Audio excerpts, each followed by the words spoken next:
Hello दोस्तों, कैसे हो आप सभी। स्वागत है आपका हमारे चैनल में जिसका नाम है सीजी वापम प्रिपरेशन। दोस्तों, आज हम कंप्यूटर एमसीक्यू के चौथे क्लास में पहुंच चुके हैं। अगर आपने पुराने क्लासेस नहीं देखे हैं तो आप जाकर देखिए, प्लेलिस्ट में आपको मिल जाएगा चैनल के, और मैं डिस्क्रिप्शन में भी उसका लिंक डाल दूंगा। तो आप जाकर देखिए, सारे जो वीडियोस है बहुत ही इंपॉर्टेंट है, बहुत ही इंपॉर्टेंट सेलेक्टेड क्वेश्चंस लिए जा रहे हैं जो आपके हॉस्टल वार्डन के लिए बेहद ही ज़रूरी है आपको जानना, ठीक है। और आपका एक टेस्ट भी हो जाएगा कि आपको कितना नॉलेज है। मैं एक क्वेश्चन के ज़रिए आपको 4 क्वेश्चंस के आंसर प्रोवाइड कर रहा हूं ऑप्शन के साथ साथ, ठीक है। जितने भी ऑप्शन हैं वो सब आपको प्रोवाइड किए जा रहे हैं। तो कंटिन्यू बने रहने के लिए चैनल को सब्सक्राइब कीजिए और अपडेट पाने के लिए, ठीक है, नोटिफिकेशन की बेल आइकन को दबा दीजिए, ठीक है। फिर आगे बढ़ते हैं, चैनल को सब्सक्राइब कीजिए, वीडियो को लाइक कीजिए, ठीक है। आगे बढ़ते हैं पहले क्वेश्चन की तरफ। पहला क्वेश्चन है हमारा, what is the basic unit of information in computing, ठीक है। आज इंग्लिश में है चीज़ें, मैं आपको हिंदी में भी बता दूंगा।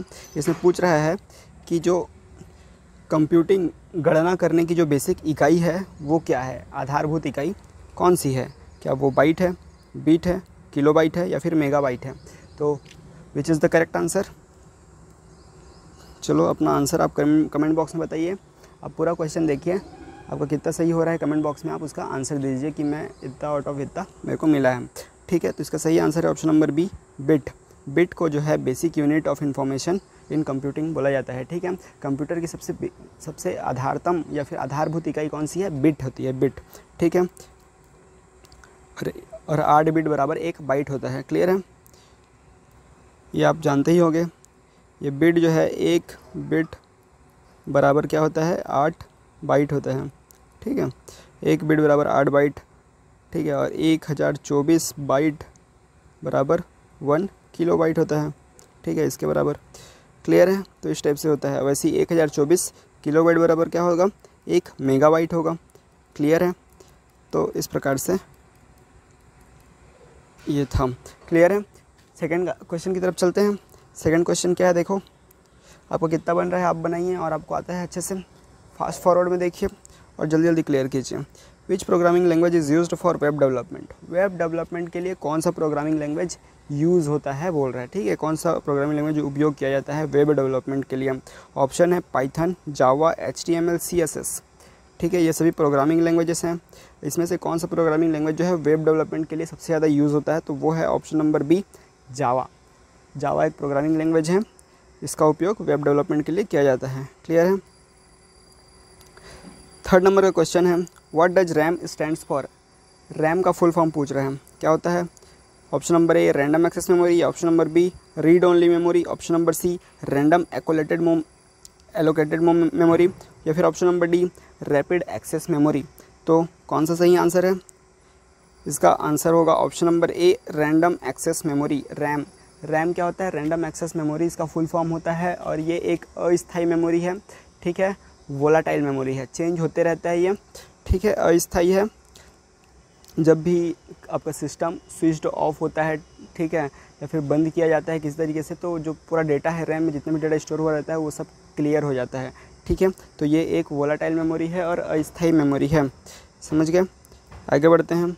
रीड ओनली मेमोरी तो जानते ही हो आप, रोम, ठीक है, और ऐसा कोई मेमोरी नहीं होता, क्लियर है। आगे बढ़ते हैं। विच type of computer memory is non volatile and retains data even when the power is turned of. क्या पूछ रहा है, ऐसा कौन सा मेमोरी है जो नॉन वोलाटाइल है, मतलब वो चेंज नहीं होता। वोलाटाइल मतलब जो चेंज होता है, जैसे कि रैम, लेकिन कौन सा मेमोरी है जो नॉन वोलाटाइल है, मतलब वो चेंज नहीं होता है, ठीक है। जब उसका पावर भी ऑफ कर दिया जाता है फिर भी वो चेंज नहीं होता है, वो वही का वही बना रहता है। जो डेटा उसमें स्टार्टिंग से डाला गया है वही डेटा एंड तक रहता है, उसमें कोई चेंज नहीं होता है। तो ऐसा कौन सा मेमोरी है बताइए। ऑप्शन है हमारे पास RAM, cache memory, hard disk या फिर रोम। तो अभी हमने देखा कि जो रैम है, रैम क्या है, रैम तो अस्थायी मेमोरी है, वोलाटाइल मेमोरी है, तो ये तो आंसर नहीं होगा। कैश मेमोरी भी नहीं होता, वो भी आपका जनरेट होता है और फिर ख़त्म हो जाता है, ठीक है, ये भी वोलाटाइल है। हार्ड डिस्क भी वोलाटाइल है, तो सही आंसर होगा ऑप्शन नंबर डी, रोम। रोम क्या होता है? रोम एक प्रकार का नॉन वोलेटाइल है और स्थायी मेमोरी है, ठीक है, स्थायी परमानेंट मेमोरी है। इसमें जो स्टार्टिंग में डेटा इसमें डाला गया है वही डेटा एंड तक बना रहता है, इसमें कोई भी चेंज नहीं किया जा सकता। इसका नाम है रीड ओनली मेमोरी, इसको सिर्फ रीड किया जा सकता है, कभी भी राइट नहीं किया जा सकता, इसलिए इसमें चेंज पॉसिबल नहीं है। क्लियर है? आगे बढ़ें। 5th नंबर का क्वेश्चन, अगर आपको मेरा एक्सप्लेनेशन समझ में आ रहा है, अच्छा लग रहा है तो चैनल को सब्सक्राइब कीजिए, वीडियो को लाइक कीजिए और दोस्तों के साथ शेयर भी कीजिए। कंप्लीट देखिए वीडियो को, चाहे आप फास्ट फॉरवर्ड में देखिए लेकिन कंप्लीट देखिए, ठीक है। देखते हैं 5th नंबर का question, what is the function of compiler in programming. Programming language में कंपाइलर का क्या कार्य होता है, ठीक है, प्रोग्रामिंग लैंग्वेज में कंपाइलर का क्या कार्य होता है। तो ऑप्शन है हमारे पास, converts source code into machine code, source code को मशीन कोड में कन्वर्ट करने का होता है, या फिर एग्जीक्यूट द प्रोग्राम, या फिर किसी प्रोग्राम को क्रियान्वित करने के लिए होता है, या फिर प्रोवाइड्स अ यूजर इंटरफेस, या फिर जो इंटरफेस होता है जो सामने हमको दिखाई देता है वो प्रोवाइड करता है, या फिर स्टोर्स डेटा टेम्परली, या फिर डेटा स्टोर करने का काम करता है। टेम्परली मतलब अस्थायी रूप से, ठीक है। तो क्या काम होता है कंपाइलर का प्रोग्रामिंग लैंग्वेज में, ठीक है, किसी भी प्रोग्रामिंग में कंपाइलर का क्या काम होता है।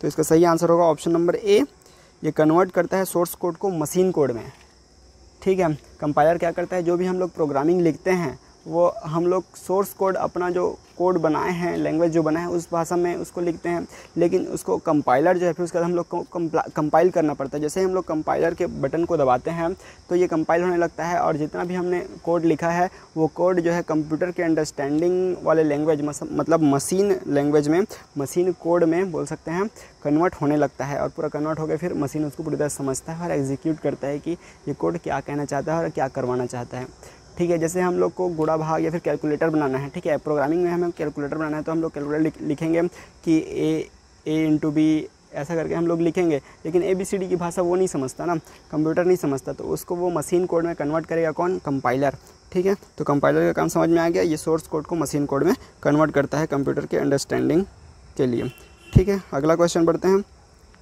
6वें नंबर का क्वेश्चन है, what is the primary purpose of input device in a computer system. What is the primary purpose of a input device in a computer system, मतलब क्या बोल रहे हैं कि जो इनपुट डिवाइस होता है, इनपुट डिवाइस कौन कौन सा होता है? कीबोर्ड, माउस, ठीक है, जॉयस्टिक, टच करना, स्क्रीन टच वाला भी जो रहता है तो वो भी इनपुट डिवाइस। तो जो भी जितने भी इनपुट डिवाइस हैं उनका जो प्राइमरी पर्पस होता है वो क्या होता है, मतलब प्राथमिक जो उनका उद्देश्य है वो क्या होता है, प्राथमिक उद्देश्य क्या होता है ये पूछ रहा है। कंप्यूटर सिस्टम में जो इनपुट डिवाइस है उसका प्राइमरी पर्पस, प्रमुख उद्देश्य, प्राथमिक उद्देश्य क्या होता है। ऑप्शन है हमारे पास, to send data to the computer, to store data in the computer, मतलब पहला क्या बोल रहे हैं, कंप्यूटर को डेटा सेंड करना, या फिर कंप्यूटर के पास डेटा स्टोर करना, या फिर to display output from the computer, display मतलब दिखाना, आउटपुट दिखाना, या फिर process data in the computer, या फिर प्रोसेस करना। तो इनपुट डिवाइस का क्या काम होता है, ये तो बहुत इजी क्वेश्चन हो गया नहीं। इनपुट डिवाइस का काम है डेटा सेंड करना टू द कंप्यूटर। हम लोग कुछ भी दबाते हैं, इधर कीबोर्ड में कुछ दबाए, माउस में कुछ क्लिक किए, तो वो जो डेटा सट से किसके पास जाता है? कंप्यूटर CPU के पास जाता है, ठीक है। तो हम लोग क्या करते हैं, डेटा को देते हैं, उनको भेजते हैं डेटा को। तो सेंड करना, डेटा सेंड करने का काम कौन करता है? तो इनपुट डिवाइसेस करते हैं। क्लियर है, ये उसका प्राथमिक काम है। आगे बढ़ते हैं 7वें नंबर के क्वेश्चन की तरफ। विच type of network topology connects all devices in a closed loop, ठीक है। कौन सा नेटवर्क टोपोलॉजी जो है सब डिवाइसेस को क्लोज्ड लूप मतलब एक बंद लूप में उसको रखता है, तो कौन सा जो है टोपोलॉजी इसको रखता है। ऑप्शन है हमारे पास, bus topology, star topology, ring topology, या फिर मेश टोपोलॉजी, ठीक है। ये नेटवर्क का बहुत ही इंपॉर्टेंट क्वेश्चन है। नेटवर्क के बारे में अगर आपने पढ़ा होगा तो आप जान रहे होंगे इन सब चीज़ों को, ठीक है। और अगर नहीं पढ़ा है तो अभी मैं आपको समझा देता हूँ।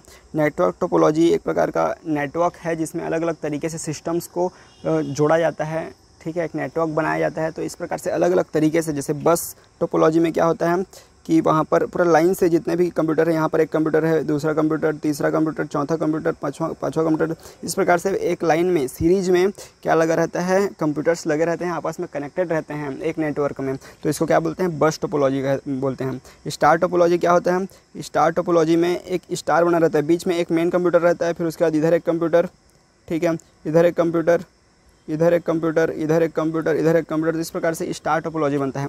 रिंग टोपोलॉजी क्या होता है? ये एक रिंग जैसा बनाता है, ठीक है। मेश टोपोलॉजी क्या होता है? इसमें सब रहते हैं, इधर सीरियल भी रहेगा, फिर अचानक से स्टार शुरू हो जाएगा, फिर इधर फिर आगे जाके सर्कल शुरू हो जाएगा। तो इस प्रकार से ये मैश टोपोलॉजी होता है। तो यहाँ पर क्या बोल रहा है, क्लोज्ड लूप बनाता है। क्लोज्ड लूप कौन सा है इसमें से, सिर्फ एक ही है, सर्कल वाला क्लोज्ड लूप बनाता है। यहाँ पर कहीं भी ओपन नहीं होता, पूरी तरह से बंद रहता है। तो इसका सही आंसर क्या होगा, समझ गए, सही आंसर समझ गए, क्लियर है मेरा एक्सप्रेशन कैसे लग रहा है। इसका सही आंसर है option number C, ring topology. एक रिंग बनाता है, गोल क्लोज्ड पाथ, ठीक है। तो ये क्या हो जाएगा, option number C is the correct answer. Clear है, आगे बढ़ते हैं 8th नंबर के क्वेश्चन की तरफ। देखो अभी एक बहुत ही अच्छी चीज़ आपको सीखने को मिलेगी, बाइनरी नंबर का रिप्रेजेंटेशन कैसे होता है, ठीक है। What is the binary representation of the decimal number 10। 10 का बाइनरी रिप्रेजेंटेशन, 10 को बाइनरी में कैसे लिखा जाएगा ये, ठीक है। तो कैसे लिखा जाएगा, ऑप्शन है हमारे पास 1001, 1010, 1100 या फिर 1111। तो कौन सा होगा इसमें सही आंसर। आप बहुत कन्फ्यूज़न में होंगे कि इसको कैसे लिखेंगे करके, लेकिन मैं आपको बता देता हूँ शुरू से कि कैसे लिखा जाता है, ठीक है। सबसे पहले बाइनरी नंबर स्टार्ट होता है 0 से, पता ही होगा आपको 0 से, फिर उसका 0 के बाद आता है 1, फिर 2 आता है क्या, नहीं, बाइनरी कोड में कभी भी 2 नहीं आता, सिर्फ 0 और 1 में काम होता है। तो 0 1 लिखे, काम ख़त्म हो गया।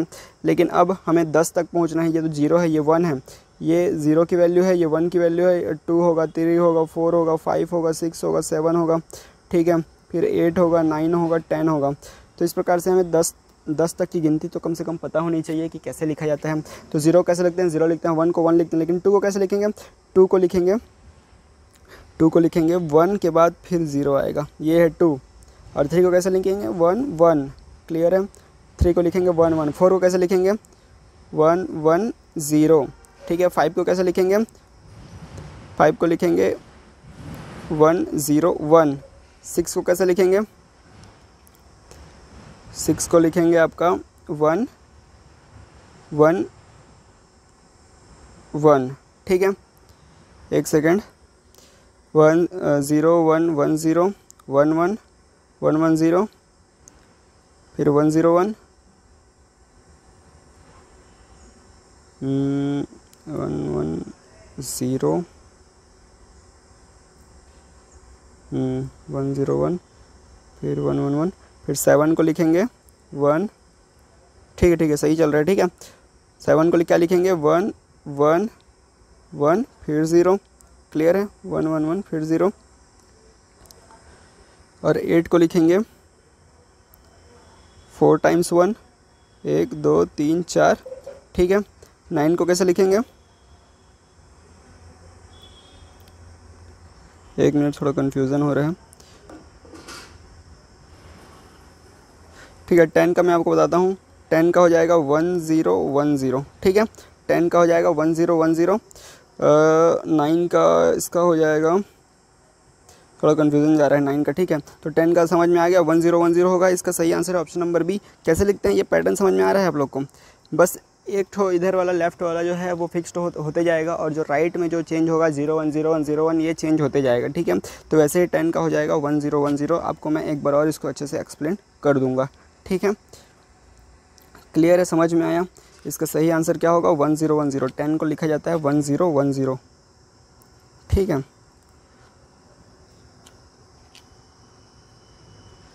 इसका सही आंसर है ऑप्शन नंबर बी 1 0 1 0, क्लियर है। आगे बढ़ते हैं 9th नंबर के क्वेश्चन की तरफ।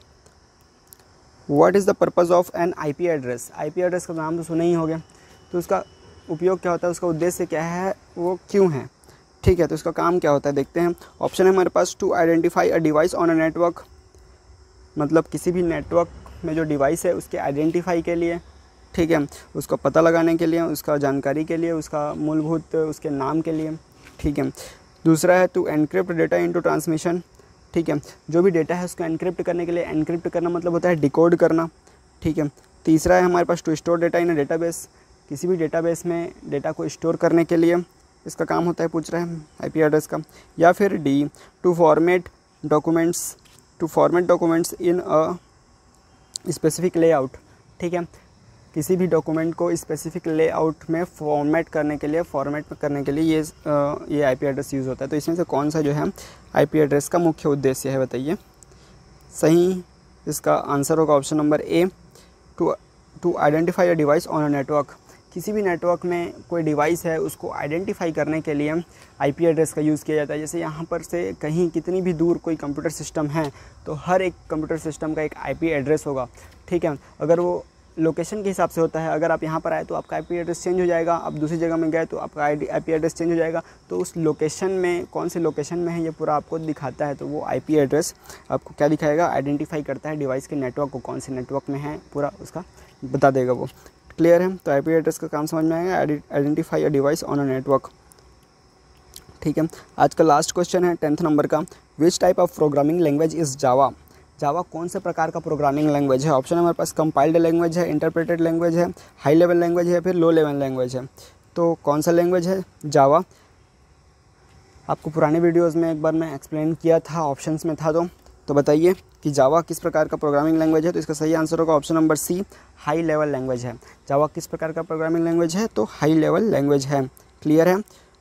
तो थैंक यू फॉर वॉचिंग। आज के लिए इतना ही रखते हैं, कल फिर से एक वीडियो आने वाली है दमदार। तो चैनल को सब्सक्राइब कीजिए, नोटिफिकेशन की बेल आइकन को ऑन रखिए और लाइक कीजिए, वीडियो को शेयर कीजिए अपने दोस्तों के साथ और बने रहिए हमारे साथ। इस बार हॉस्टल वार्डन फोड़ के आना है, ठीक है। Thanks for watching, bye bye.